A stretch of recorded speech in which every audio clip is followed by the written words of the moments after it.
ഒരു വഴിയുള്ളത് ശാരദാമ്മ ഈ വീട്ടിലേക്ക് വരിക എന്നുള്ളതാ.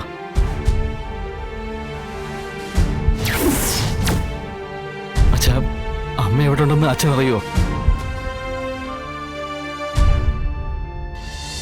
അച്ഛനിപ്പോ എന്താ വേണ്ടത്? അമ്മയൊന്ന് കാണണം.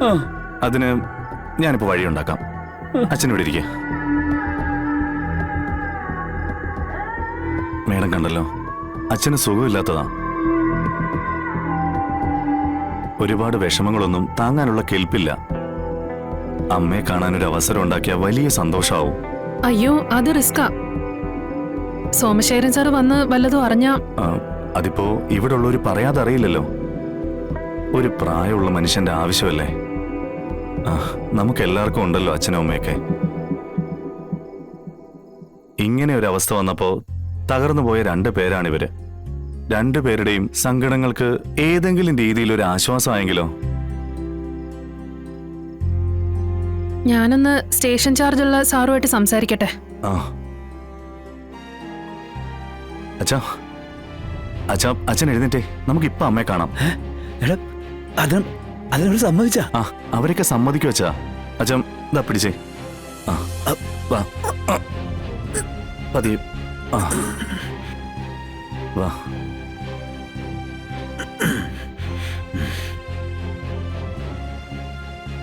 അതെ, എന്റെ റിസ്കിലാ കാണിക്കുന്നത്. വേഗം വേണം, അധിക നേരമൊന്നും എടുക്കരുത്.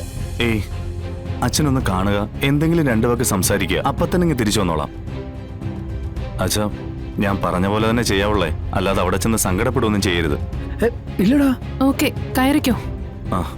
വാച്ചാ.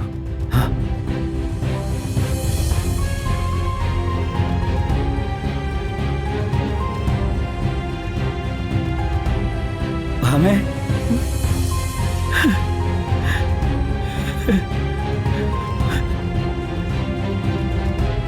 ഭാമേ.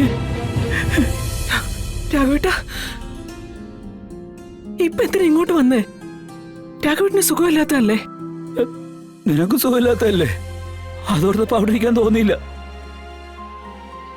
അതാ ആലോചിക്കാതെനിക്ക് പോന്നെ. ആരെ അറിയിക്കാതെയോ? അച്ഛനെ കാണാനില്ലെന്നും പറഞ്ഞ് ശാലിനി വിളിച്ചിരുന്നു. ഞാനിവിടെ വന്നപ്പോ മുറ്റത്തിരിക്കുകയായിരുന്നു. എന്ത് പണിയാ രാഘവേട്ടെ കാണിച്ചത്? അവരവിടെ നോക്കി നടക്കത്തില്ലേ? നടന്നു. അങ്ങനെ എന്നെ വിളിച്ചു പറയുന്നത്. അച്ഛൻ ഇവിടെ ഉണ്ടാവുന്നുള്ള സംശയം തോന്നി വിളിച്ചതാ. വിളിക്കുമ്പോ സ്റ്റേഷന് മുന്നിൽ കുത്തിയിരിക്കുകയായിരുന്നു. രാഘവേട്ട, എനിക്കിവിടെ ഒരു കുഴപ്പമില്ല. ഇവിടെ എല്ലാവർക്കും വലിയ സ്നേഹമാ. നല്ല പോലീസുകാരെ ഇവര്. എനിക്ക് ഒരു ബുദ്ധിമുട്ടും ഇവരെ ഉണ്ടാക്കുന്നില്ല. രാഘവേട്ടൻ ധൈര്യമായിട്ട് പൊക്കോ. എനിക്കിവിടെ ഒരു കുഴപ്പമുണ്ടാവില്ല. അല്ല, എന്തെങ്കിലും ആവശ്യമുണ്ടെങ്കിലേ പറയണേ. ഞാനോ വിഷ്ണുവോ പുറത്തുണ്ടാവും. അതൊന്നും വേണ്ട രാഘവേട്ട. രാഘവേട്ടൻ ഇപ്പൊ വീട്ടിലേക്ക് പോ, ഇല്ലെങ്കിൽ കുട്ടികൾ പേടിക്കും. ശിവ, നീ വേഗം രാഘവേട്ടനെ വീട്ടിൽ കൊണ്ടാക്ക്. പിന്നെ ഇനി ഇങ്ങോട്ട് വരാനൊന്നും നിൽക്കണ്ട. രാവിലെ ശാലിനി വന്നോളും. ഞാൻ ജാമ്യം എടുത്ത് വീട്ടിലേക്ക് വന്നോളാം. ശിവ, ഒന്ന് കൊണ്ടുപോ. അച്ഛാ, ഒന്ന് വന്നേ. ഭാമേ, നീ രാവിലെ തന്നെ വന്നേക്കണേ. പോ രാഘവേട്ട. അച്ഛാ. ശിവ, വരണേ. അച്ഛാ, വാ.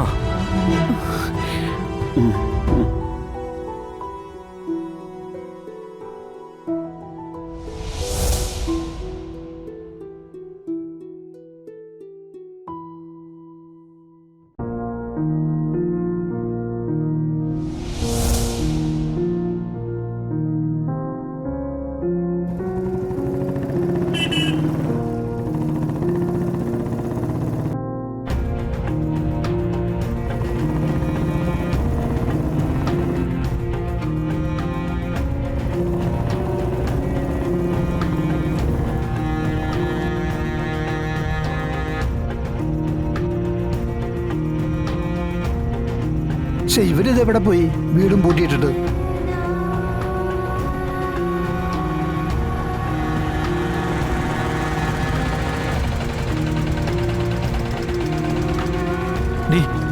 ശമേ, ശമേ, വാ, ഇറങ്ങ. ശ്യാമേ, അയ്യോ, എന്തോ പറ്റി മോനെ? ബോധക്കേടുണ്ടായതാ, ഡോക്ടറെ കാണിച്ചു, കുഴപ്പമൊന്നുമില്ലെന്നാ പറഞ്ഞേ. അകത്തേക്ക് കൊണ്ടുപോട്ടെ.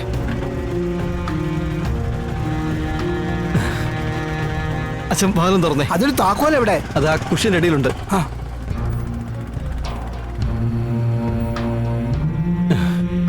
തുറക്ക്. ഈ വീട് പൂട്ടിയിട്ട് നിങ്ങൾ എവിടെ പോയതാ? ശ്യാമ അകത്തോട്ട് കിടത്തട്ടെ, എന്നിട്ട് പറയാം. വാ.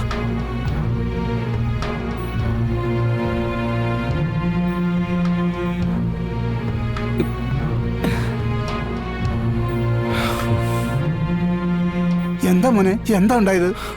അച്ഛാ, എനിക്കിത് താങ്ങാനാവില്ല. നമ്മുടെ കയ്യിൽ ഇത് നിൽക്കില്ല. നിങ്ങളിതിപ്പോ എവിടെ പോയതാ? ഇവക്കിത് എന്താ പറ്റിയത്? ഏയ്, ശ്യാമേ, അച്ഛാ, ശ്യാമേ. വിളിക്കണ്ട, കിടന്നോട്ടെ. ശ്യാമയ്ക്ക് പപ്പയെ കാണണമെന്ന് പറഞ്ഞു. രാത്രിയല്ലേ, നാളെ പോവാന്നൊക്കെ ഞാൻ പറഞ്ഞതാ. പക്ഷെ ഇവള് കേൾക്കണ്ടേ? ഒരേ നിർബന്ധമായിരുന്നു ഇപ്പൊ പോയേ പറ്റൂന്ന് പറഞ്ഞ്. എന്നിട്ട് എന്തൊക്കെ ബഹളങ്ങൾ അവിടെ ഉണ്ടാക്കിയെന്നറിയോ? ഇതിപ്പോ ഒരടിയെന്ന് മദ്രത്തോട് പരാതി പറയുന്ന അവസ്ഥയിലായല്ലോ. എങ്ങനെ ആശ്വസിക്കണമെന്നോ ഏത് രീതിയിൽ ആശ്വസിക്കണമെന്നോ എനിക്കറിയില്ല. എല്ലാം നേരിടാൻ ശക്തി തരണേന്ന് പ്രാർത്ഥിക്കാം. അറിയാവുന്ന ദൈവങ്ങളോടെല്ലാം. എങ്ങനെയൊക്കെ പ്രാർത്ഥിച്ചാലും തലയിൽ എഴുതി വെച്ചിരിക്കുന്ന ഒരു വിധിയുണ്ട് അച്ഛാ. അതൊരിക്കലും മാറ്റാൻ പറ്റില്ലല്ലോ. ഡോക്ടർ പറഞ്ഞ പോലെയൊക്കെ സ്നേഹിച്ചും തലൊളിച്ചൊക്കെ ഞാൻ നോക്കിയതാ. പക്ഷെ പെട്ടെന്ന് പപ്പയെ കാണണമെന്ന് പറഞ്ഞത്. അവിടെ ചെന്നപ്പോ ശാരികയുടെ കുഞ്ഞിനെ കണ്ടു. പിന്നെ പറയണ്ടല്ലോ ബാക്കി കാര്യങ്ങള്. എനിക്കറിയാം. ആ കുഞ്ഞിനെ കാണുമ്പം ശ്യാമയുടെ നിയന്ത്രണം വിടും. ഇവൾക്ക് ഇവളുടെ മനസ്സിനെ പിടിച്ചു നിർത്താനാവുന്നില്ല. അവൾക്ക് അവളെ നിയന്ത്രിക്കാനും ആവുന്നില്ല. അത് തന്നെയാണ് ഇവളുടെ അസുഖവും. മരുന്നാണെങ്കിലും മന്ത്രമാണെങ്കിലും ശ്യാമയെ ജീവിതത്തിലേക്ക് തിരിച്ചു കൊണ്ടുവന്നേ വെക്കൂ. ഇപ്പോഴത്തെ അവസ്ഥയിൽ ഇത് കൂടാനേ സാധ്യതയുള്ളൂ. ശാരിയും കൂടി വീട്ടിലോട്ട് വന്നാൽ പിന്നെ പറയുകയും വേണ്ട. പിന്നെ ഒരു വഴിയുള്ളത് ശാരദാമ്മ ഈ വീട്ടിലേക്ക് വരിക എന്നുള്ളതാ.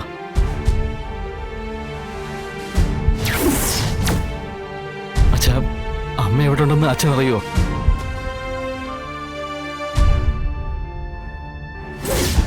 അമ്മ ഇവിടേക്കൊന്ന് വിളിച്ചോണ്ട് വരുമോ? അമ്മ ഈ വീട്ടിൽ നിന്ന് ഇറങ്ങിയതിന് ശേഷമാ ഈ വീട്ടിൽ ഇങ്ങനെയൊക്കെ ഉണ്ടായത്. 3 പെൺമക്കളും 3 സ്ഥലത്താ, 3 പ്രശ്നങ്ങളില്ല. ഇതെല്ലാം സംഭവിച്ചത് ശാരദാമ്മ വീട്ടിൽ നിന്ന് ഇറങ്ങിയതിന് ശേഷമാണെന്ന് അച്ഛനൊന്ന് ഓർക്കണം.